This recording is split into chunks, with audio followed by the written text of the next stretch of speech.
umukobwa bita Bwiza. Turavuga Bwiza. Bwiza ndakubwiza ukuri. Noneho kaza umuntu bita Claude. Siko bimeze? Claude ni umugabo. Claude manager we bro. Ndagusabye. Siko bimeze? Claude manager. Uriya mugabo nuko ari umukene ariko ari kuzageza aho uriya mwana kure cyane. Kuri Claude ndagusabye ugende gake. Uravuze? Claude ndagusabye ugende gake. Iyo mvuze umukene twumvikana ikintu kimwe. Ani sitasimbuka. Uretse gato. Afite? Claude afite amafaranga ateye ubwoba bro. Claude ntabwo ujya amafaranga. Iyo tuvuze amafaranga urumwise umukene. Buriya ni umukene kuko nta faranga rye nzi kandi witwa umuntu. Ubwo baravuga ko urazana coach Gaël nk'umuntu washize amafaranga mu muziki nurangizane Claude tubyihorere. Oya aho ngaho nanone nawe ugiye kurengera. Urakoze cyane. So reka tugaruke gatoya rero. Icyo ndi kuvuga tuvi kuri iyo nkuru tugaruke ku muhanzi kazi. Bareze gato Keminique hari ukuntu yaragiye Keminique comparison bakoze urayumva? Arakaba nari ngiye kubwira Jay. Nk'umuntu uri kuri terrain nk'umuntu ukorana na Bwiza cyane yanjye man iriya ni abantu bagenda bakazana by'ibihuha kugira ngo nyine erega buri hano mu Rwanda iyo umuntu afashe umuhanzi imyaka 2 kandi akaba successful nyine batangira gutaka inzira zo kubateranya ariko Claude nyine we akorana na Bwiza sibyo buriya iyo uvuze ngo Bwiza ngo umugabo wa Claude mare kabwire Jay nawe gishyira muri respect ntabwo ibyo bintu ari byo rwose. Okay reka tumuveho ntabwo tuje kuvuga kuri Bwiza muri iki gitondo umwana yagize anniversaire ejo muri ibyo nibyo tubyihorere. Reka tugaruke ku nkuru nyamukuru. Ikintu nari ndi kubwira abantu nuko amakuru ateye atya ngo Caspi avuze ko ari fake news. Niba ari fake news rero Caspi ukaba udashaka kuvuga umeze nkaho ucuruza kokaine nawe udashaka kuza ngo uvuga amakuru ngo niba turi live bireke. Tugende gatoya. Uyu muhanzi aba bantu ni team. Urukumva? Uretse gato ngiye kurangiza. Uretse gato nanye nkubaze. Yego. Ndabizi neza ko utajya urya imboga. Siko bimeze? Yego. Uyu munsi reka kwigira nkaho ukunda dodo. Vuga ngo umuhanzi n'uyu tumumenye tureke kuguma murunga banga. Umuhanzi unywa kokayine mu Rwanda uri guspendinga ibihumbi. Ubwo miliyoni nangahe? Ubwo ni cyatanu. Miliyoni nangahe? Miliyoni 2 nangahe kaso? Miliyoni 2 ni cyatanu cy'idolari. Miliyoni 2 z'amanyarwanda ngo niba ari guspendinga buri cyumweru. Ubwo ni cyatanu. Tugende gake. Kumwe? Yego. Uyu muntu yagiye gukora indirimbo ahantu. Godfather inde. Ariko se waretse gushamura ko ngiye kumugeraho ko abantu bagiye kuduha amakuru ase muhungu baje. Okay. Agiye gukora indirimbo aravuga rero imiririmbire yawe ntitwaguha collab manzo tumure twumve nibijwi risohoka. Bamuhura umugijwi rirapfa kurushaho. Arababwira ati urunguru ntabwo rukarishe kurusha urw'iwacu ndetse niba nazanye urw'iwacu. Baravuga ogaho bamukubita ikintu bita bamukubita noneho icyuya kingora bamukubita ikintu bita kokayine.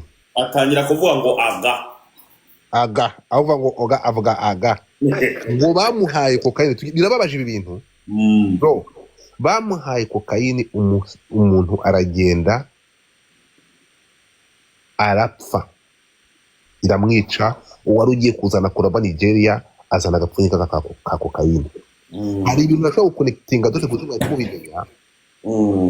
Ikintu kibabaje ejo bundi bamukangishije icyo kintu bro abantu bamugemurira ibyo binyazi barabakanga ahita atanga amafaranga ndaceceka arayatanga yigo.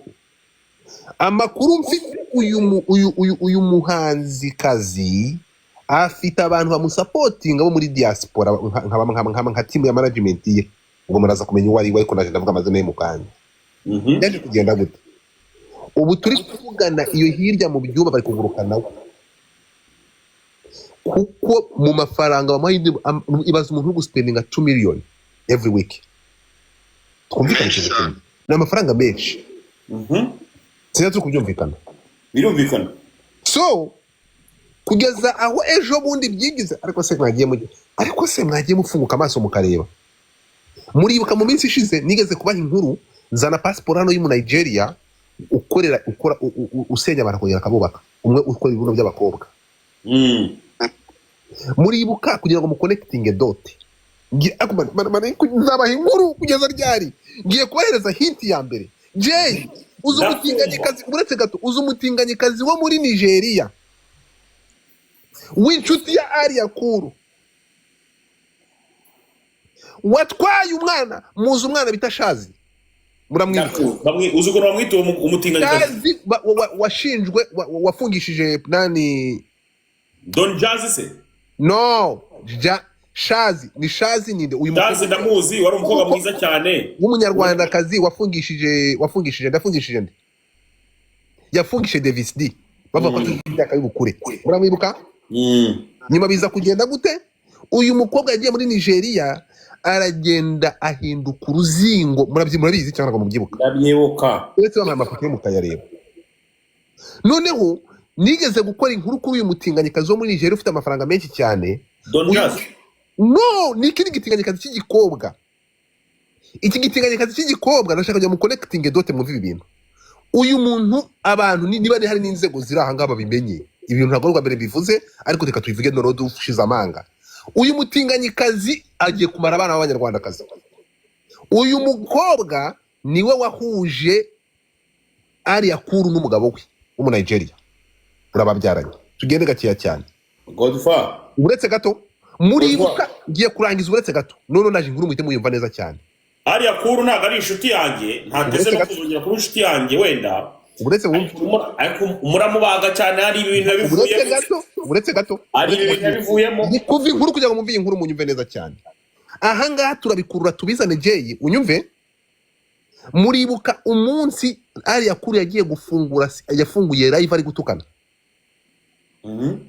ari gutuka Mutesi Jolly ariko ntabwo nizeye live akavuga ati ni gute Mutesi Jolly yagiye muri Nigeria ahura n'uyu mutinganyikazi uyu mutinganyikazi yari yarandikiye Mutesi Jolly mu myaka yashize urukunyumva yaramwandikiye Mutesi Jolly amaze nk'imyaka inga yaranze kumusubiza ariko Mutesi Jolly sinzi gahunda yari afite aravuga ati okay I can ask this information kuri uyu muntu agiye muri Nigeria sinzi ibintu Mutesi Jolly byindi bisanzwe bifite ahantu bihuriye yaragiyemo Aria Kuru abonye Mutesi Jolly abonye Mutesi Jolly n'uwo mutinganyi bari kumwe Aria Kuru yahise ajya arayivuga gushunika uwo mukobwa I mean gushunika Mutesi Jolly yaramwinjire mu mashishi kuko bafite rebo ngo bahuremo muri Nigeria simbizi ibyo bintu byabo byaje kugenda gute rero uyu mutinganyi mpamvu mugarutseho uyu mutinganyi murebe ibintu yakoreye uyu mwana bitasha nani ni Shazi uyu nguyu wafungishije nani